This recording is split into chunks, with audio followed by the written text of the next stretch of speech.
Sarah Martinez stepped into the military training facility's locker room, her gym bag slung over her shoulder. The sound of running water and casual conversation filled the air as several male recruits finished their post-training showers. She had arrived late after completing extra paperwork, hoping to avoid the usual crowd. As she moved toward an empty locker, the conversations around her shifted. Whispers started, followed by barely contained snickers.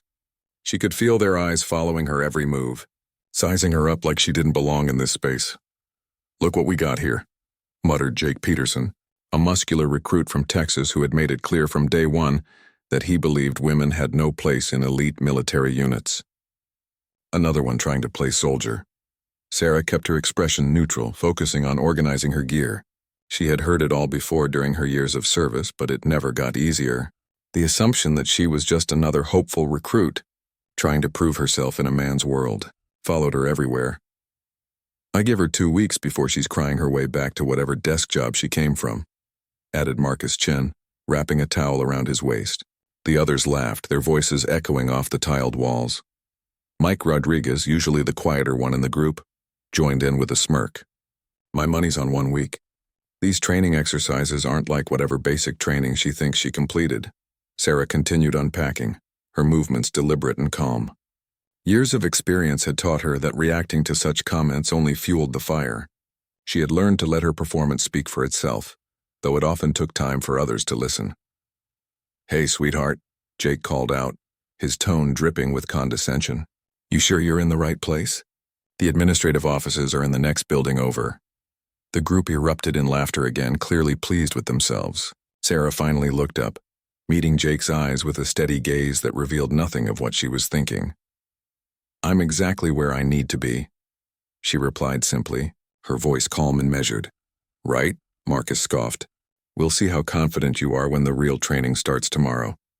"This isn't some weekend warrior camp." Sarah nodded politely and returned to her preparations. She had faced this scenario countless times throughout her military career. The assumptions, the jokes, the complete dismissal of her capabilities based solely on her gender and appearance. What these men didn't know was that Sarah had already proven herself in ways they couldn't imagine. She had completed missions in hostile territories, led teams through impossible situations, and earned respect through actions that would humble most people. But here, in this moment, she was just another face they could mock.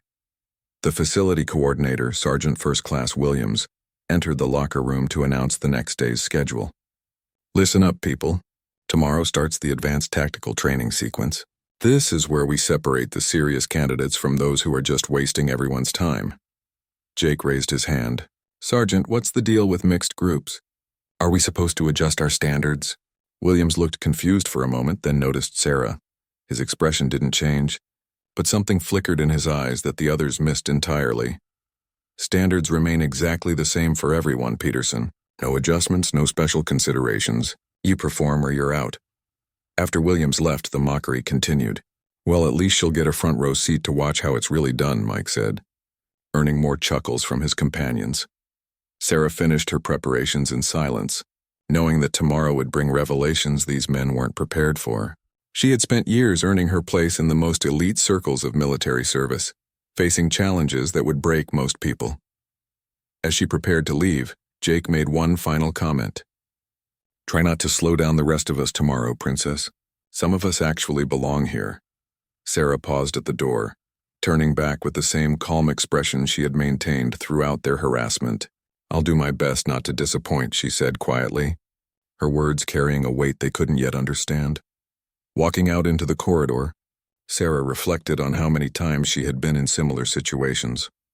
The pattern was always the same: assumption, mockery, eventual shock when the truth emerged. Tomorrow would be no different, except that this time the revelation would be particularly striking. She had spent the last several years leading some of the most dangerous and classified missions in military history. Her teams had trusted her with their lives, and she had never let them down.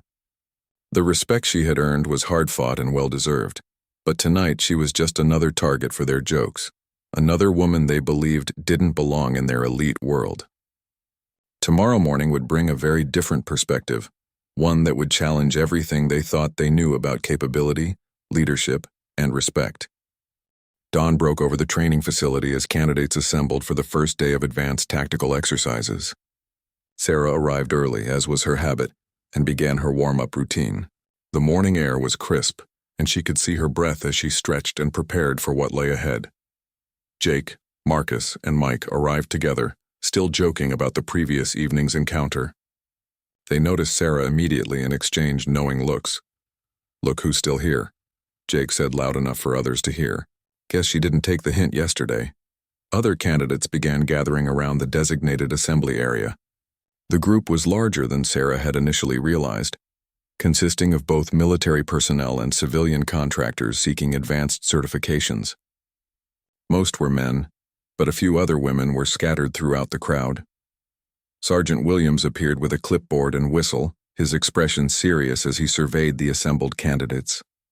Behind him walked a figure that made several people straighten up instinctively.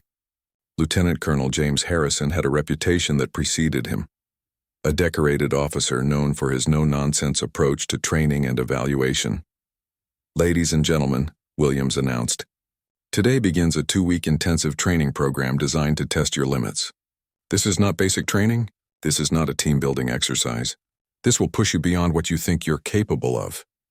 The candidates listened intently as Williams outlined the day's activities: a 5-mile run in full gear, tactical obstacle courses, weapons training, and team coordination exercises. The physical demands alone would eliminate many participants before the program's end. "Before we begin," Williams continued, "I want to introduce someone who will be observing and evaluating your performance throughout this training." Sarah felt a familiar tingle of anticipation. She had a feeling about where this was heading, but she maintained her composed exterior. "Your evaluator has extensive experience in special operations, having completed multiple tours in hostile environments. This individual has led teams through some of the most challenging missions our military has undertaken in recent years." Jake whispered to Marcus, "Probably another drill sergeant trying to look important." Williams gestured toward a figure emerging from the administrative building. "I'd like you to meet your lead evaluator and training supervisor." The candidates craned their necks to see who would be putting them through their paces for the next 2 weeks. Expectations ran high for someone with impressive credentials and intimidating presence. Sarah watched the reactions around her, particularly focusing on Jake, Marcus, and Mike. Their expressions showed curiosity, mixed with the confidence of men who believed they already knew what to expect from military leadership. The morning's first exercise began with equipment check and preparation. Each candidate was required to demonstrate proper handling of various weapons systems and tactical gear. Sarah moved through the stations with practiced efficiency, her movements fluid and confident. "Show off," Marcus muttered as he struggled with his equipment setup. Probably practiced all night. Jake was having his own difficulties with the tactical radio system, fumbling with frequencies and protocols that should have been second nature to someone with his claimed experience. Sarah completed her equipment check in half the time of most other candidates, then quietly helped a struggling civilian contractor who was clearly overwhelmed by the complexity of the gear. "Thank you," the man whispered gratefully. "I thought I was prepared, but this is much more intense than I expected." "Everyone struggles at first," Sarah replied kindly. "The key is staying calm and thinking through each step systematically." Williams observed these interactions carefully, making notes on his evaluation sheet. Leadership often revealed itself in unexpected moments, and he was trained to recognize authentic qualities versus superficial bravado. The 5-mile run began exactly at 0800 hours. Sarah positioned herself in the middle of the pack, not wanting to draw unnecessary attention by leading from the start. The weight of full tactical gear made every step more challenging, and within the first mile, some candidates were already falling behind. Jake had positioned himself near the front, determined to prove his superiority. His breathing became labored quickly, but pride prevented him from slowing down. Marcus and Mike stayed close to him, forming an informal alliance of mutual support. As they approached the halfway point, Sarah gradually increased her pace. Her years of intensive physical training and real-world mission experience had prepared her body for exactly this type of sustained effort under challenging conditions. Several candidates dropped out before completing the full distance, overwhelmed by the combination of weight, pace, and environmental conditions. Those who finished were already showing signs of the mental and physical strain that would only intensify over the coming days. Not bad for a warm-up, Jake panted as he crossed the finish line, trying to mask his exhaustion. Tomorrow's when the real challenges start. Sarah finished strong, barely breathing hard despite the demanding pace. Her performance drew attention from the evaluators, though she remained focused on preparing for the next exercise rather than celebrating her achievement. The day continued with increasingly complex challenges, designed to test not just physical capability but mental resilience, adaptability, and leadership potential under pressure. With each passing hour, the gap between prepared candidates and those who were simply hoping to get by became more apparent. The tactical obstacle course proved to be a revelation for many candidates. What had looked manageable during the briefing became a grueling test of endurance, problem-solving, and teamwork under extreme pressure. Sarah watched as several participants who had seemed confident during equipment check now struggled with basic coordination tasks. The course consisted of multiple stations requiring different skills: rope climbing, wall scaling, crawling through mud pits, navigating barbed wire sections, and completing precision tasks while under simulated enemy fire. Each station had to be completed within specific time limits, and failure at any point meant starting over from the beginning. Jake approached the first obstacle with swagger, confident that his gym-built physique would carry him through easily. The rope climb looked straightforward enough, but halfway up his technique faltered. Without proper training and efficient climbing methods, his arms burned with lactic acid, and he struggled to maintain his grip. "Come on, Peterson," he yelled to himself, drawing unwanted attention from the evaluators. His competitive nature was working against him as frustration clouded his judgment. Sarah began her approach to the same obstacle after Jake finally completed it. Her technique was textbook perfect, using her legs to grip the rope while her arms pulled in a rhythm that conserved energy. She ascended smoothly and quickly, making it look effortless. Marcus noticed her performance and felt a flicker of unease. Lucky climb, he told himself, but doubt was creeping into his previously unshakable confidence. The wall scaling station presented the next challenge. At 12 feet high with minimal handholds, it required upper body strength combined with strategic thinking about foot placement and momentum. Several candidates failed multiple attempts, exhausting themselves before finding successful techniques. Mike struggled significantly with this obstacle. His technique was all brute force with no strategy, and after his third failed attempt he was breathing heavily and showing signs of panic. The evaluators noted his inability to adapt his approach despite clear feedback from his failures. When Sarah reached the wall, she paused momentarily to assess the surface and plan her route. Her approach was calculated and efficient, using momentum and proper body positioning to overcome the height challenge. She cleared the wall on her first attempt, landing smoothly on the other side. How is she making this look so easy? Marcus wondered aloud, no longer bothering to hide his confusion. The mud pit section proved particularly brutal. Candidates had to crawl through thick, cold mud, while staying low enough to avoid simulated enemy fire. The combination of physical discomfort, restricted movement, and time pressure broke down many participants' mental resolve. Jake entered the mud pit, determined to redeem himself after his earlier struggles. However, his technique was inefficient, and he kept raising his head too high, triggering the failure alarms that forced him to start over. By his fourth attempt, he was covered in mud and fighting back frustration. Sarah approached the same section with methodical precision. Her body position remained consistently low, her movement was smooth and purposeful, and she completed the section on her first attempt without triggering any alarms. Her military experience in similar real-world scenarios was evident in every movement. The barbed wire crawl tested patience as much as physical ability. Candidates had to navigate under razor-sharp obstacles while carrying equipment and maintaining awareness of time constraints. Torn uniforms and minor cuts were common, but getting stuck or damaging equipment meant automatic failure. Several participants panicked in the confined space, their claustrophobia overriding their training. Others moved too quickly and caught clothing or gear on the wire, requiring extraction by safety personnel. Sarah's approach was calm and systematic. She had navigated similar obstacles under actual combat conditions, where failure meant more than just restarting an exercise. Her movements were precise and confident, completing the section faster than anyone had managed all day. The final station required precision marksmanship while under physical and mental stress. After completing the previous obstacles, candidates had to engage targets at various distances using different weapon systems. Fatigue, adrenaline, and time pressure made accurate shooting extremely challenging. Jake's hands were shaking from exhaustion and frustration as he attempted to line up his shots.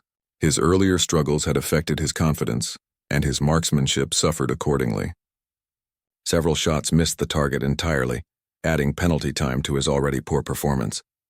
Marcus and Mike fared slightly better but still showed the effects of the demanding course. Their shooting was adequate but not impressive, and their overall times reflected the struggles they had experienced throughout the day. When Sarah stepped up to the shooting station, something changed in her demeanor. The casual friendliness she had shown earlier was replaced by intense focus and professional competence.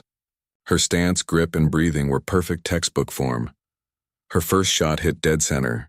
The second shot grouped tightly with the first. She systematically engaged each target with mechanical precision, her movements economical and purposeful. Every shot found its mark, and her transitions between targets were fluid and fast. The range safety officer watched in amazement as Sarah completed the shooting portion with a perfect score in record time. Her performance wasn't just good, it was exceptional by any standard, suggesting training and experience far beyond what most candidates possessed. Williams and Lieutenant Colonel Harrison exchanged meaningful glances as they reviewed the day's performance scores. While most candidates had struggled with various aspects of the course, one participant had excelled consistently across all categories. As candidates gathered for the day's debrief, the atmosphere was subdued. The reality of the program's demands had hit home, and many were questioning their ability to complete the remaining challenges successfully. Evening brought no relief for the exhausted candidates. After medical checks and equipment maintenance, they gathered in the briefing room for tactical planning exercises. The day's physical challenges had been just the beginning. Now they would be tested on strategic thinking, leadership, and decision-making under pressure. Lieutenant Colonel Harrison stood at the front of the room, his presence commanding immediate attention. Today's physical training was designed to stress your bodies and reveal your baseline capabilities. Tonight's exercise will stress your minds and reveal your potential for leadership. The candidates were divided into teams of 4, with each team receiving a complex tactical scenario requiring immediate planning and execution. The scenarios were based on real-world missions, with multiple variables and no clear-cut solutions. Jake found himself team leader for his group, a position he had maneuvered into through sheer force of personality. Marcus and Mike were assigned to his team along with Jennifer Walsh, one of the few other women in the program. "All right, team," Jake announced confidently. "We're going to dominate this exercise. I've got experience leading groups, so just follow my lead and we'll be fine." Sarah was assigned to a different team, working with 3 civilian contractors who seemed overwhelmed by the military environment. As the only person with obvious military experience in her group, she naturally fell into an advisory role, though the formal team leader was designated as Robert Chen, a corporate security consultant. The tactical scenario involved rescuing hostages from a fortified compound while minimizing civilian casualties and avoiding international incident. Teams had 2 hours to develop comprehensive plans covering approach routes, contingencies, resource allocation, and extraction procedures. Jake's team quickly ran into problems with his leadership style. His approach was authoritarian and dismissive, particularly toward Jennifer's suggestions. When she proposed alternative infiltration routes based on her analysis of the compound's weaknesses, Jake cut her off. "Listen, sweetheart, I appreciate your enthusiasm, but let the people with actual experience handle the strategic planning," Jake said condescendingly. Jennifer's background in military intelligence made his dismissal particularly galling, but she had learned to pick her battles carefully in male-dominated environments. Meanwhile, Sarah's team was struggling with the complexity of their assigned scenario. Robert Chen was knowledgeable about corporate security, but had no experience with military tactical planning. The other team members were similarly out of their depth. "I don't understand how we're supposed to coordinate air support with ground units," admitted David Park, a civilian contractor looking overwhelmed. "This is completely outside my expertise." Sarah stepped forward gently. Would it help if I walked through the coordination procedures? I have some experience with these types of operations. Her explanation was clear, patient, and comprehensive.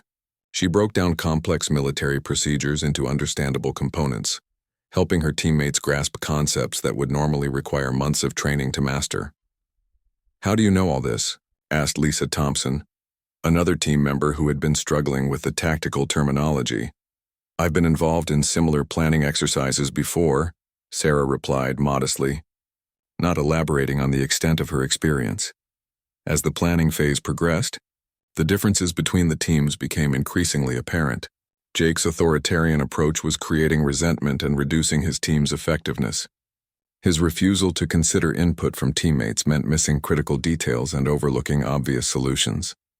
In contrast, Sarah's collaborative approach was producing innovative solutions and building team cohesion. Even though she wasn't the designated leader, her teammates naturally turned to her for guidance and expertise. Williams and Harrison moved between teams, observing dynamics and taking notes. They were particularly interested in how individuals responded to pressure and whether natural leaders emerged regardless of assigned roles. The presentation phase began with each team briefing their tactical plan to the evaluators. Jake's team went first, with Jake dominating the presentation despite Jennifer's obvious expertise in several key areas. "Our plan focuses on overwhelming force and speed," Jake announced confidently. "We'll hit them hard and fast, minimizing their response time."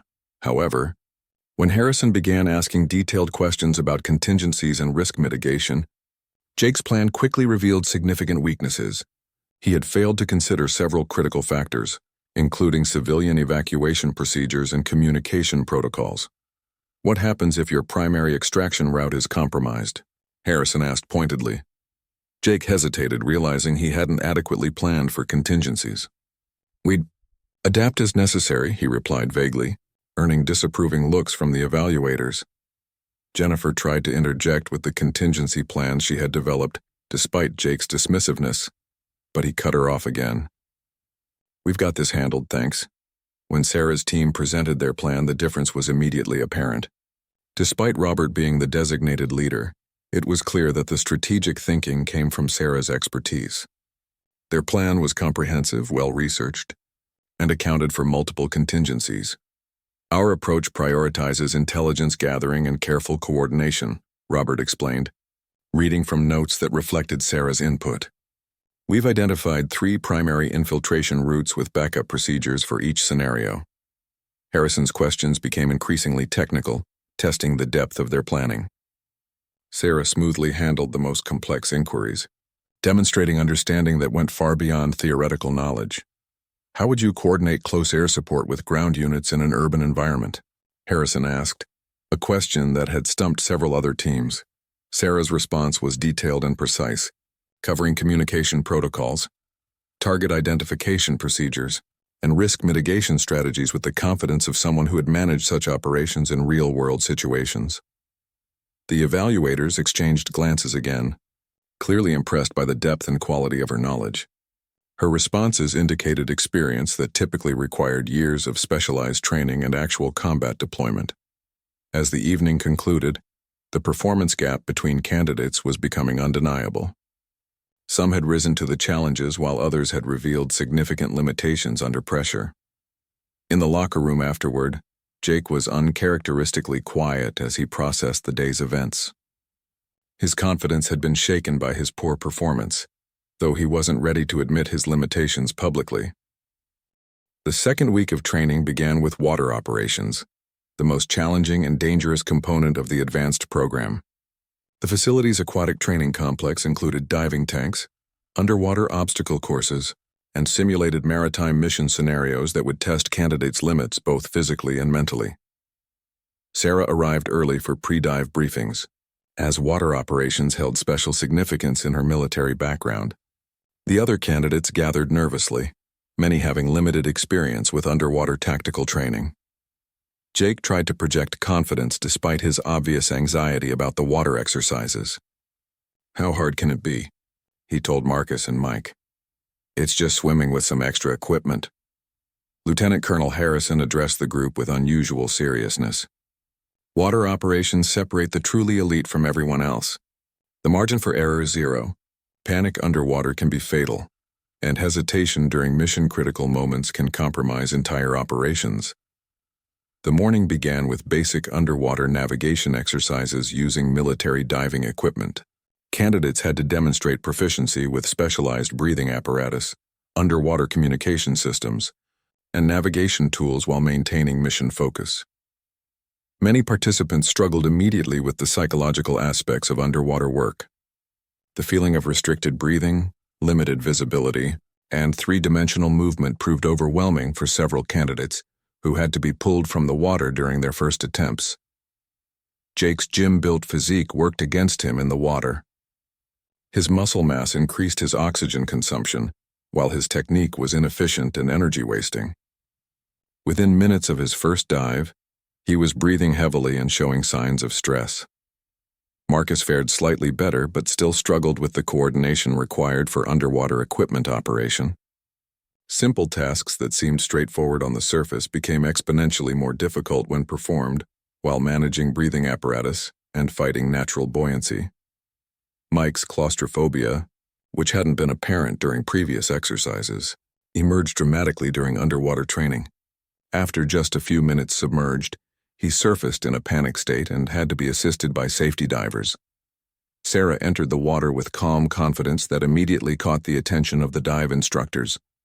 Her equipment setup was perfect, her entry was smooth and controlled, and her underwater movement displayed the fluid efficiency of someone with extensive experience. While other candidates struggled with basic navigation tasks, Sarah completed complex underwater obstacle courses with remarkable precision. Her breathing was controlled and economical, allowing her to stay submerged far longer than others while maintaining full operational capability. "Watch Martinez," one instructor whispered to his colleague. "She moves like she's been doing this for years." The afternoon brought combat swimming exercises, where candidates had to navigate underwater while carrying weapons and equipment, then surface to engage targets with precision shooting. The combination of physical stress, equipment management, and marksmanship proved impossible for many participants. Jake's performance deteriorated significantly during these exercises.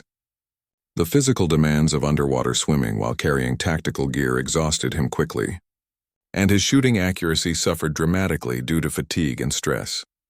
When he finally surfaced after a particularly challenging swimming segment, his breathing was labored and his hands were shaking from exhaustion. His target engagement was erratic and ineffective, missing even basic qualification standards. "This is ridiculous," Jake panted to his teammates. Nobody could maintain accuracy after swimming that distance with all this gear. Sarah emerged from the same exercise looking composed and ready. Her breathing was controlled despite the demanding underwater navigation she had just completed. When she engaged her targets, her shooting was precise and methodical, achieving perfect scores across all target categories. The dive instructors observed her performance with growing amazement. Her underwater techniques weren't just competent, they were exceptional, displaying training and experience that typically took years to develop. During the equipment maintenance period, Sarah noticed Mike sitting alone, clearly shaken by his panic attack during the underwater training. She approached him quietly, her manner supportive rather than judgmental. "The underwater work is tough for everyone," she said gently. "Claustrophobia is more common than people admit, especially in high-stress training environments." Mike looked up gratefully. "I felt like I was going to die down there. I couldn't breathe, couldn't think straight. I've never experienced anything like that before." Sarah nodded understandingly. "The key is building confidence gradually and learning to trust your equipment completely. It takes time and practice to feel comfortable in that environment." Her words carried the authority of someone who had faced similar challenges and overcome them through experience and training. Mike found her advice more helpful than all the technical instruction he had received from the official training staff. Williams and Harrison continued their careful observation and note-taking throughout the water operations. They were documenting not just technical performance but also leadership qualities, adaptability under stress, and the ability to support teammates during difficult moments. "Martinez is performing at a level we rarely see," Williams commented quietly to Harrison during a break between exercises. "Her underwater work is textbook perfect and her shooting scores are consistently exceptional." Harrison nodded thoughtfully. There's something about her background that we're not seeing in her file. That level of competence doesn't develop overnight. As evening approached, the day's challenges had eliminated several more candidates who couldn't meet the physical and mental demands of underwater operations. Those who remained were exhausted but had proven their basic capability to continue with the program. Jake's confidence was severely shaken by his poor performance in water operations. The easy superiority he had felt during the first few days was replaced by growing doubt about his ability to complete the program successfully. Sarah, meanwhile, had consistently demonstrated exceptional capability across every category of training. Her performance wasn't just meeting standards, it was setting new benchmarks that other candidates couldn't approach. The gap between her abilities and those of her fellow candidates was becoming impossible to ignore, raising questions about her background and experience that would soon demand answers. The final day of training arrived with an atmosphere of nervous anticipation. Candidates assembled for what Williams had described as the ultimate test, a comprehensive mission simulation that would integrate every skill they had learned.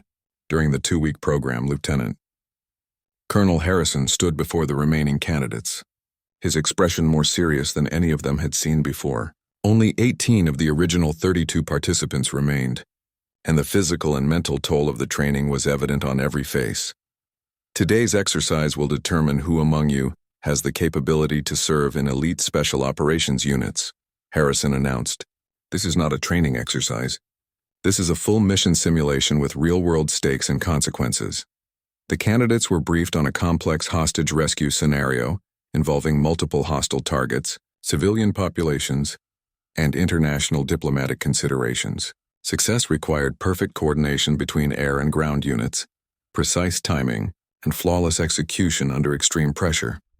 Before we begin, Harrison continued, I want to introduce the officer who will be leading today's evaluation. This individual has commanded some of our most successful special operations missions and will be assessing your performance against the highest standards. Sarah felt a familiar sensation as Harrison gestured toward the entrance. She had been wondering when this moment would arrive, knowing that her exceptional performance throughout the program had not gone unnoticed by the evaluation team. The door opened, and a figure in dress uniform entered the briefing room. The insignia and decorations were immediately recognizable to anyone with military experience. Multiple combat ribbons, special operations qualifications, and command pins that indicated years of distinguished service. Jake, Marcus, and Mike looked up expecting to see another intimidating male officer who would put them through their final paces. Instead, they found themselves staring at the woman they had been mocking for 2 weeks. The silence in the room was absolute, as recognition dawned on the candidates' faces. Sarah stood at attention as Harrison made the formal introduction that would change everything they thought they knew. Candidates, I present Commander Sarah Martinez, United States Navy SEALs. Commander Martinez has led special operations teams through some of our most challenging missions in Afghanistan, Iraq, and classified operations worldwide. The words hit Jake like a physical blow. The woman he had called sweetheart and princess was not only a military officer but held a rank significantly higher than his own aspirations. More importantly, she was a Navy SEAL, a member of the most elite fighting force in the world. Marcus felt his stomach drop as he remembered every condescending comment he had made about her capabilities. The woman who had consistently outperformed every candidate in the program was someone whose qualifications and experience exceeded anything he could hope to achieve. Mike's face flushed red as he recalled his assumption that she would wash out within a week. The reality that she had been evaluating his performance while he mocked her abilities was humiliating beyond description. Commander Martinez stepped forward, her demeanor now reflecting the authority and confidence that her uniform and rank commanded. The friendly, approachable woman they thought they knew was revealed as someone who had been observing and assessing their capabilities from day one. For the past 2 weeks, I have been evaluating your performance across multiple categories of special operations training, she began, her voice carrying the authority of command. What you've experienced here represents basic preparation for the type of missions that SEAL teams conduct regularly. The candidates sat in stunned silence as the implications of her words sank in. Everything they had struggled with during the training program was routine for her and her teams. The challenges that had seemed impossible were part of her daily professional reality. Jake wanted to disappear as he remembered his comments about her playing soldier and needing to return to a desk job. The woman standing before them had earned her place through trials that made their training program look elementary by comparison. Today's mission simulation will be conducted exactly as we would approach a real-world operation. Commander Martinez continued. You will be evaluated on your ability to function as part of an elite team under combat conditions. The mission briefing revealed the full scope of the exercise. Candidates would have to infiltrate a mock terrorist compound, neutralize hostile forces, rescue hostages, and extract safely while avoiding civilian casualties and international complications. Sarah, now revealed as Commander Martinez, took charge of the tactical planning with the competence and authority of someone who had managed similar operations under actual combat conditions. Her transformation from quiet observer to commanding officer was complete and dramatic. The candidates who remained were divided into assault teams with specific roles and responsibilities. Commander Martinez assigned positions based on her 2 weeks of observation, placing each individual where their skills could be maximized and weaknesses minimized. Jake found himself in a support role, rather than the leadership position he had expected. The irony was not lost on him that he was now taking orders from the woman he had spent 2 weeks belittling and dismissing. As the mission simulation began, Commander Martinez coordinated multiple teams with the precision and confidence of someone who had done this countless times in life-or-death situations. Her commands were clear, her timing was perfect, and her tactical decisions were flawless. The candidates followed her leadership with a respect they had never shown during the previous weeks. The revelation of her true identity and capabilities had fundamentally changed the dynamic between them.